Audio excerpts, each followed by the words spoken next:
that there is a contraction in the muscle, right? So consider that over here we have a neuron, right? Right, consider I'm not good at drawing, but I would try to make you understand.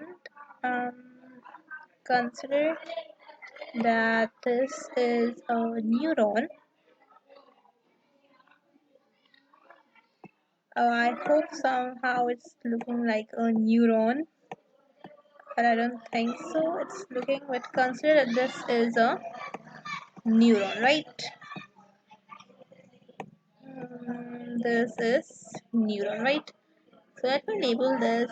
This is, oops, I'm sorry. So consider this. This is a neuron, right?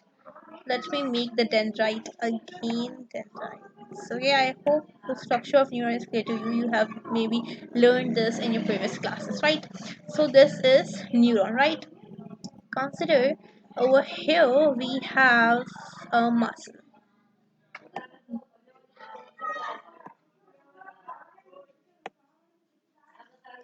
Okay, this is a muscle, and let me color this muscle as a low coloring, but most importantly in order to make you understand, right? So this is a muscle, right? Let me label this too. This is muscle, right?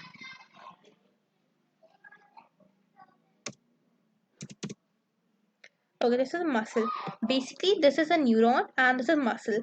As you know that the the neuron basically releases neurotransmitters, right? What are, okay, it releases neurotransmitters. Okay, what are now neurotransmitters? Basically neurotransmitters are the chemical substances which are released by the end of the neuron, also known as axon. Okay, these are the neurotransmitter. I hope it's clear to you. Let me label this too. Okay, this secretion is known as neurotransmitter, right? This is known as neurotransmitter. Okay, so basically on the muscles there are some receptors. There are some receptors. These are receptors. So basically what will happen, here is a neurotransmitter, right? Now what will happen, this neurotransmitter will get attached to these receptors. Okay, let me label these receptors too. Okay, these are receptors. Okay, these are receptors. Now what will happen, basically this is a neurotransmitter and the neurotransmitter will get attached to the receptor. Okay, here we have the neurotransmitter and it will get attached to the receptor, right? When this neurotransmitter attaches to the receptor, sodium ions, basically, so there are certain sodium ions present in the interstitial fluid, or you can say outside the muscle cell. There are sodium ions,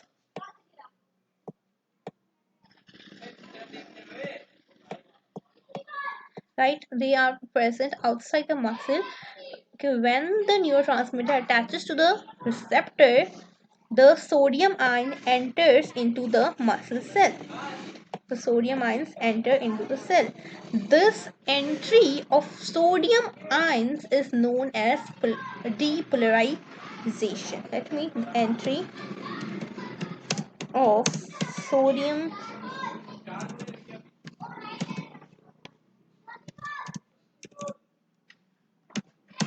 positive, this is sodium basically, into the muscle is called depolarization, right? The entry of sodium into the muscle is called depolarization. Now what will happen when the sodium will enter into the muscle? The muscle will contract. this muscle will contract. Now this is a contracted muscle basically. What will happen? The muscle will basically contract. Contraction of contraction of muscle, right? So because of the entry of sodium ions into the muscle, this is called depolarization. Basically, because of the depolarization, the muscle is contracted. Basically, inside the muscle cell, we have endoplasmic reticulum, which basically releases calcium ions. And this sodium ions basically meet the calcium ions. Then because of the calcium ions, there is the contraction. But obviously, when if there will be no sodium ions, if there will be no depolarization, how calcium ions will come, right? So because of this calcium ions, it attaches to some filaments, or you can say basically this is a quite detailed structure inside the muscle. This is just an overview in order to understand, in order to explain you guys the basic reason why the muscle actually contracts. This will again come in enter if in the chapter muscle, skeletal muscle, basically the sliding filament theory, right? So because of depolarization, the muscle contracts, right? So I hope this topic is clear to you guys. Okay, basically in this, as you can see over here, this is the axon and this is the synapse, right?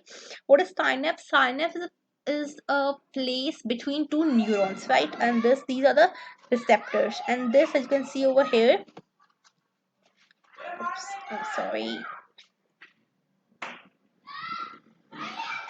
Because of this neurotransmitter, as the neurotransmitter are attaching to the receptors, right?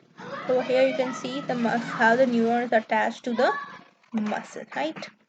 So I hope this is clear to you. Basically, if you talk about neurotransmitter, the name of the neurotransmitter, basically there is a common neurotransmitter for the skeletal muscles. Okay, obviously if you're talking about heart, there will be cardiac muscles. So if you want to know the like for skeletal muscles,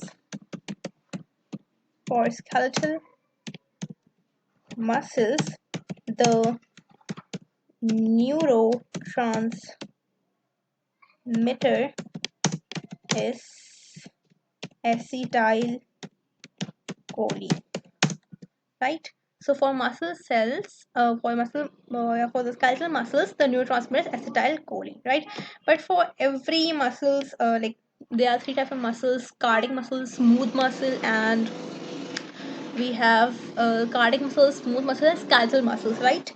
So for the skeletal muscles, there is a common neurotransmitter for all the skeletal muscles. In order to make them contract, there is neurotransmitter known as acetylcholine. So I hope this is clear to guys. If you have guys any kind of queries, you can ask me in the comment section, and I would be very glad to answer you guys.